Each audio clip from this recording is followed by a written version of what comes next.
रहमान रहीम गो अल्लाह पाक नामा के हर चीज़ शाही व शगैरुल्लाह हिच चीज़ नबी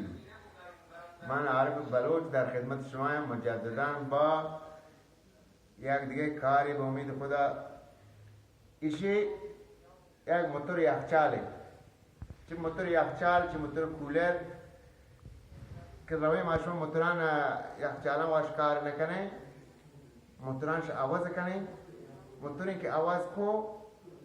همود دور دهیم بل اما دور مدهیش باز کارایی هست یعنی کتام به ودی سلیگا یک دستگی برکنید و یک سلاحی برچیرشی یک پیچکی باندی یک دستگی پسلیگه باندی یک پایی هم باندی دبری علمای پایی بس من پتناب بس چار دانه سلاح بر هر که پسلیگه و توان یک پیچی مثلا باندی پری چار طرف پیچ باندی و یک طرفی اشتیدیم ساکشین یک هوای کاشی اشتیدیم گواه تکان اشتیدیم یک شلنگی زوری مثلا اشتیم یک متر 2 متر 3 متر شید مان جنین مانی که جهدی بست ترند کنیم به امید خدا پدا یک چی شلنگی هم زوری پس 3000 کن مغازه آقای حسینزی منصور حسینزی گیری دیدم یک بستی باندینو که زیبت کنیم و یک سیمی هم در کنیم و یک بٹنی چونکه شی هر اتوماتی به هر موقع کهد بھی جرگه بجن تانه که وسیم خالی پت به حساب کنه تا روشن بھی پت شی مان جائے مثل بار بنی حالت بنی جنسال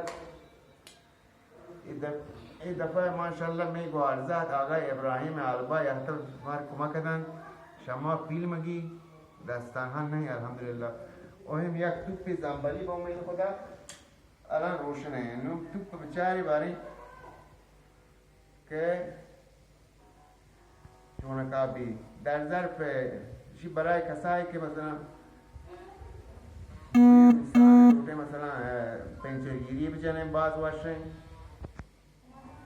چونکه گرانه تانکر گواتم و امیدوارم که به قول مردکیان که استفاده کامل ببری توپداری گوات بی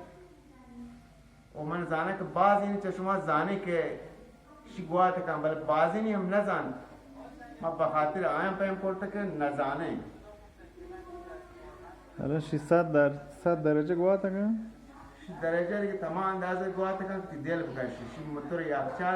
یخچال با فشار قدرت با گاز تورینی الان یک دیگه گواسته اندازه گواه بکن و دست شما درد مکن هر که می برنامه هم دنبال کن امید خدا ما همیشه یک چیز بناییم به فکر هستیم بعضی دوستان ناراحت ہیں کہ شما ویدیو قیم نکنید بخاطر کرونا و این چیزا ما دیگه وقتی نکرده و من کوچک شما